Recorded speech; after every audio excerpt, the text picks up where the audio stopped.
राधिका बरसाने वारी की जय। राधे राधे। मार्गशीर्ष मास भगवान श्री कृष्ण का साक्षात स्वरूप है। भगवत गीता और श्रीमद् भागवत में भी श्री कृष्ण ने स्वयं कहा है कि मासों में मैं मार्गशीर्ष हूँ और ऋतुओं में मैं बसंत ऋतु हूँ। इसलिए इस मास में श्री कृष्ण की पूजा का अक्षय फल बताया गया है। इस मास में श्री कृष्ण की पूजा तो करनी ही चाहिए। यह सब बातें मैंने आपको पिछली वीडियो में बताई थी। इस वीडियो में मैं मार्गशीर्ष मास में दक्षिणावर्ती शंख की स्थापना का महत्व बताऊंगी।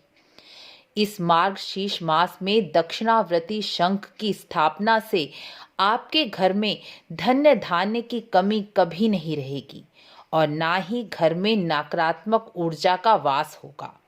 मार्गशीर्ष मास में शंख के द्वारा भगवान श्री कृष्ण और माता लक्ष्मी के पूजन का विशेष महत्व बताया गया है।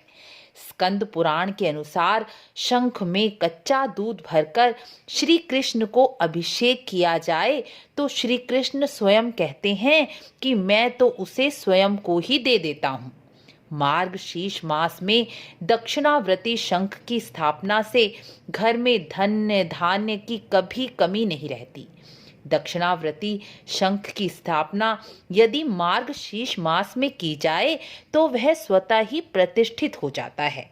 दक्षिणावर्ती शंख को माँ दुर्गा, लक्ष्मी और नारायण का स्वरूप माना गया है। माँ दुर्गा और नारायण के हाथों में दक्षिणावर्ती शंख को देखा जा सकता है। यह शंख सुख, सौभाग्य और समृद्धि को अपनी ओर खींचता है। इसीलिए घर के मंदिर में या तिजोरी में इसकी स्थापना जरूर करनी चाहिए। और मार्गशीर्ष मास में दक्षिणावर्ती शंख की स्थापना तो अक्षय पुण्य प्राप्त कराती ही है और साथ ही घर में सुख, समृद्धि, धन्य धान्य को भी खींचती है। इसलिए मार्गशीर्ष मास में दक्षिणावर्ती शंख की स्थापना अवश्य ही करनी चाहिए। यदि आपके घर में दक्षिणावर्ती शंख नहीं है तो आपको इस मास में यह शंख की स्थापना अवश्य ही करनी चाहिए। दक्षिणावर्ती शंख को गंगा जल से धोकर शंख का स्टैंड आता है या आसन पर। आसन लाल या सफेद होना चाहिए। लाल कपड़ा या सफेद कपड़ा बिछाकर उस पर दक्षिणावर्ती शंख स्थापित करें। यह शंख आप अपने घर की तिजोरी में भी स्थापित कर सकते हैं और घर के मंदिर में ही। पर पहले आप घर के मंदिर में स्थापित करें, उसका पूजन करें, उसके बाद उसे आप तिजोरी में रख सकते हैं। लेकिन इस मार्गशीर्ष मास में आप पूरे महीने इस शंख को पूजा कर कर, अभिमंत्रित कर कर लास्ट मार्गशीर्ष की पूर्णिमा को ही यदि आप तिजोरी में रखना चाहते हैं तो लास्ट की मार्गशीर्ष मास की पूर्णिमा को ही उसे तिजोरी में रखें। अब मंदिर में उसको कैसे स्थापित किया जाता है, कैसे पूजन किया जाता है, उसके बारे में मैं आपको बताती हूँ।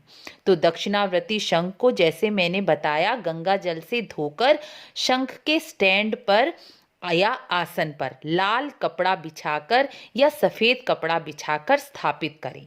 शंख में हमेशा थोड़ा सा गंगाजल या गंगाजल नहीं है तो अक्षत डालकर रखें। शंख को कभी भी खाली नहीं रखना चाहिए। उसे धूप, दीप, अक्षत, चंदन, रोली, मोली चढ़ाकर साधारण पूजा करें और फिर मिश्री या नैवेद्य का भोग लगाकर एक माला ओम श्री निवासाय नमः, एक माला, इस मंत्र की एक माला जाप करें। यह एक माला पूरे मार्गशीर्ष मास में करें। इससे शंख अभिमंत्रित हो जाएगा।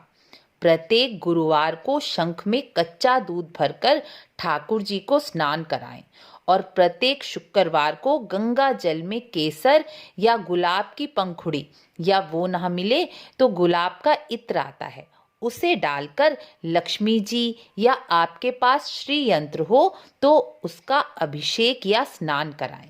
या आपके पास लक्ष्मी जी या श्री यंत्र भी नहीं है तो लक्ष्मी जी की तस्वीर होगी, उसे ही जल छिड़ककर सांकेतिक स्नान तो अवश्य ही कराएं। इस मास में साधारण सी पूजा और शंख के जल से ठाकुर जी और विष्णु जी को स्नान कराने से विष्णु जी और लक्ष्मी जी दोनों की प्रसन्नता प्राप्त हो जाती है। इसलिए इस मास में यह पूजा विधि जरूर अपनानी चाहिए। और अब कुछ जरूरी नियम शंख की स्थापना के लिए जो मैं आपको बताने जा रही हूँ वो ध्यान रखें। मार्गशीर्ष मास के शुक्ल पक्ष के गुरुवार या शुक्रवार को ही शंख की स्थापना करें। शंख की स्थापना के बाद भी रोज नहीं तो गुरुवार और शुक्रवार को एक माला यह मंत्र ओम श्री निवासाय नमः की एक माला मंत्र जाप करते रहें। इससे शंख की ऊर्जा और बढ़ेगी। और शंख में जल या अक्षत जरूर डालें। जैसे मैंने पहले भी बोला है कि शंख खाली ना रखें, उसमें जल या अक्षत जरूर होने चाहिए। जल डालेंगे तो उसे पूरे घर में रोज छिड़क दिया करें। इससे घर की नकारात्मक ऊर्जा समाप्त होगी और पॉजिटिव एनर्जी बढ़ेगी।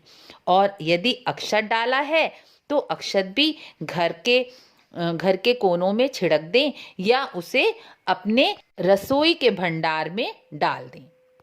शंख के जल का छिड़काव वास्तु दोष भी शांत करेगा और घर में बरकत को भी स्थिर रखेगा। जिनकी कुंडली में शुक्र कमजोर है, नीच के हैं या कम डिग्री के हैं, उन्हें मार्गशीर्ष मास के शुक्ल पक्ष में शुक्रवार के दिन सफ़ेद कपड़े में एक शंख किसी भी प्रकार का हो, उसमें थोड़े से चावल, पताशे और मिश्री बांधकर नदी में प्रवाह कर देना चाहिए। इससे शुक्र ग्रह को बल प्राप्त होगा और शुक्र ग्रह पॉजिटिव प्रभाव देने लगेंगे।